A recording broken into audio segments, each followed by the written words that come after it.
What I wanted to show you was how these pieces, this one, that one, this one, how much more fluid they are, and how you see that they just, I don't know, expansive and open and fluid. This is older, and so the color and the vibrance is there, but it's a little bit chunkier.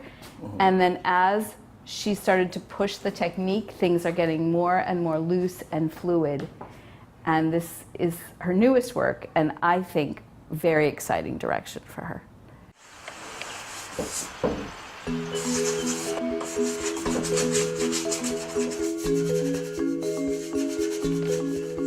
I had, as a young child growing up in a family, a very creative family of musicians and creatives. My grandmother was, both grandparents who I grew up with were from Italy, and she was a dress designer and my grandfather was a cobbler or a shoemaker.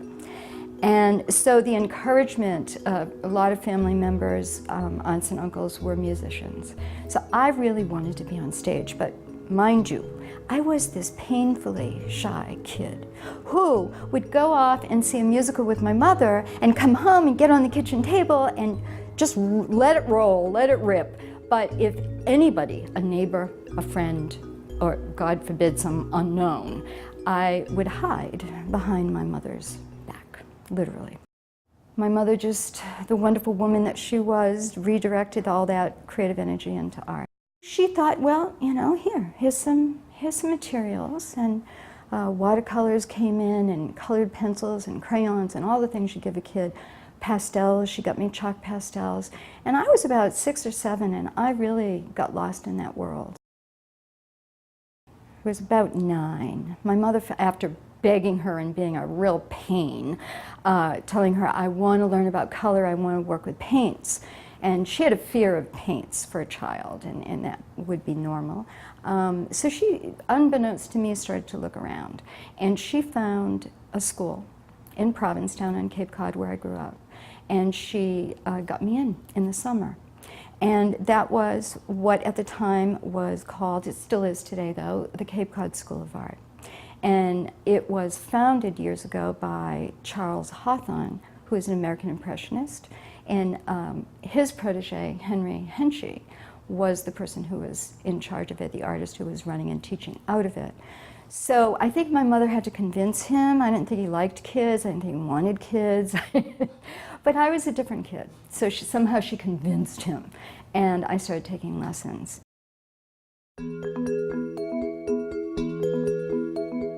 We'd go to the library, and I one day opened this book in the art section, and I found a whole world of European Impressionists, especially French Impressionists. And it was home. I found something I resonated to. And the librarian, I said to her, I'd like to know about schools that these people went to or in France. And through her, she got me some books, and I found L'École des Beaux-Arts. And at about 9 years old, I announced to my mother that that was the school I was going to go to. I started in school studying French as soon as I could, which was in junior high school. And so that was me saying, it's okay, you're going to be able to do this, you just learn this language. So my shyness started to abate as I was in high school, and I started to challenge myself. I challenged myself to get on the stage, to sing. I challenged myself with my art, show it to people, get feedback. So these things really, really helped me. There's one other person, and that changed my life at like 14 to 16 years of age, and that is George Harrison. I cannot do a serious interview without saying that he led the way for me to really open in my heart and my soul, and to find out that this creative energy that I've always had, that I've always wanted to express, is really soul expression. When it came time to look at going to college, I was really frightened. You know, you had to go through this tremendous testing and orals and just very scary stuff. I don't know what miracle or angel or what happened because I passed. And from being maybe 50 on the list, I went up to number 2, got my full scholarship, and landed in Paris. And thought, woohoo! you know, this could be great. And it wasn't great, not at first. So I arrive and I know I have to make good grades to keep the scholarship. And one of my classes is all in French, and it's an art history class. And I can understand words, but the context is fuzzy. I met this fellow student who was French, spoke beautiful English, and he said to me, "You need to meet my mother." And I said, "Okay, all right, she can help you." She was an angel because she set me up with a program at the Sorbonne, which was an immersion French program, 3 months. And I did it, and it was miraculous. So school just kept getting better and better, and I loved it.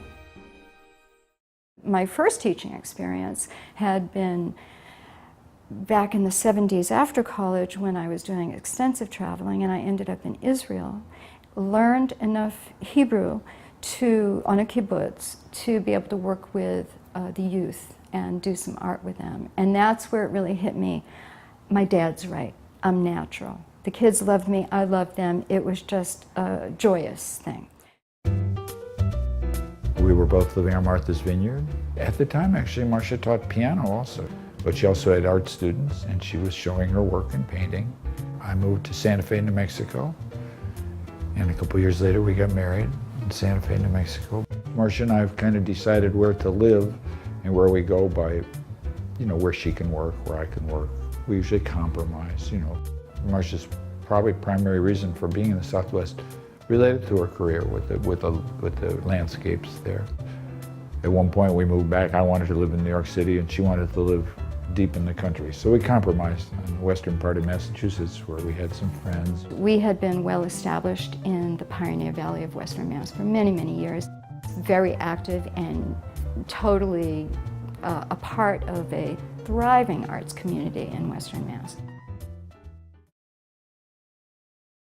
We sold our enormous home that we no longer needed and certainly didn't serve us, and it was time to downsize, and we moved. My husband has grandchildren in the area, in the Boston area, so it made perfect sense. But for someone like me who had a mother who always called me her little gypsy and had no problem in my youth moving, this was an enormous, enormous move for me. On a personal level, finding Fountain Street Gallery saved me from some depression. She came to us via other artists who had recommended her to us. And so we set an appointment, and she came to the gallery, and she brought, half a dozen very large and very small paintings. And which is how we usually do it.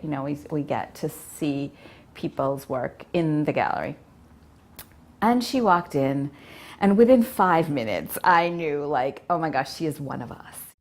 So Fountain Street had been a gallery for 7 years, and through the efforts of the people who founded it, have made it a wonderful, vibrant place. Basically, the bottom line is we market artwork to the general public.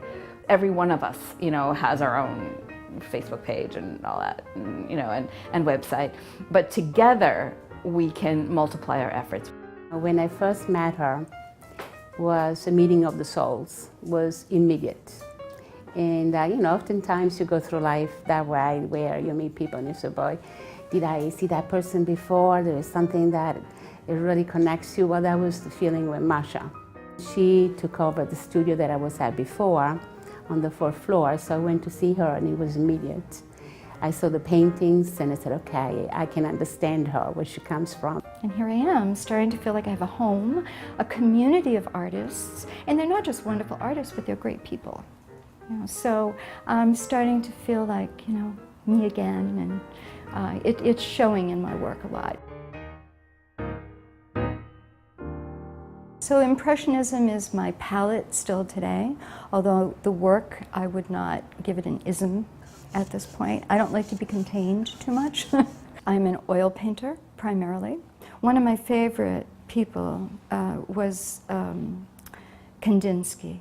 Okay. There are two books I have in my studio at home. One is by Hawthorne, and the other one is by Kandinsky, and they're like my Bibles. So Hawthorne was very practical. This is what you need to understand color and light. This is what you do, this is what you should watch out for. And Kandinsky was, what is the need to produce art on a deeper level? He looked at the spiritual side of art, and that's a lot of who I am.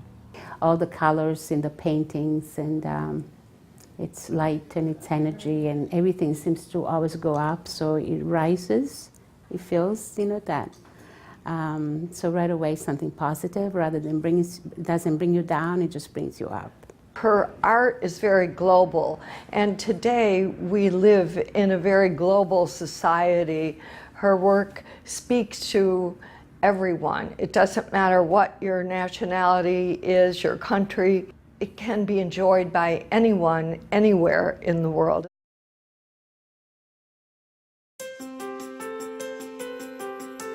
My best typical day is that I wake up fairly early in the morning. My husband has the coffee on. I need coffee in the morning, or don't talk to me. And I have my coffee, I have a little bite to eat. I go into my meditation. I have a meditation room at home. I've been a long time meditator. That to me is intrinsic in my creative life. So I do my meditation, and on a really good day, I literally float from there right into my studio and begin to work. I will, come up and get food, and I will, all of a sudden I realize I have to go to the bathroom. I go up and down a whole lot. But a good day is where my husband might call down to me and say, honey, it's 6 o'clock, you think we're gonna have dinner? So that's my best day. And those are the days when I'm not functioning from a place of constant chatter. Tell us about Italy and how that's influenced your work.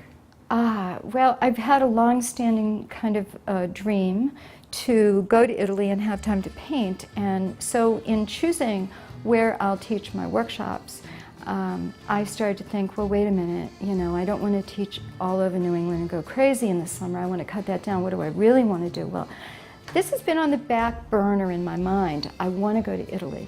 Okay, but why don't I take other artists there and do all the organization, set it up, find the residents, find the places to go paint, bring them there. So last year was my first trip, and I had 11 people come with me.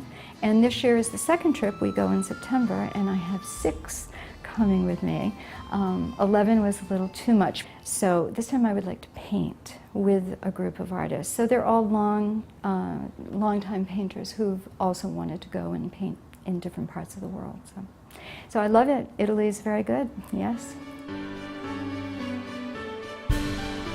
I've been really lucky, I think, in that because I had to work and support myself as a teacher, I've been able to somehow magically manifest a place that will take some of my work and try to sell it for me. So I've had a magical life, and I'm still here.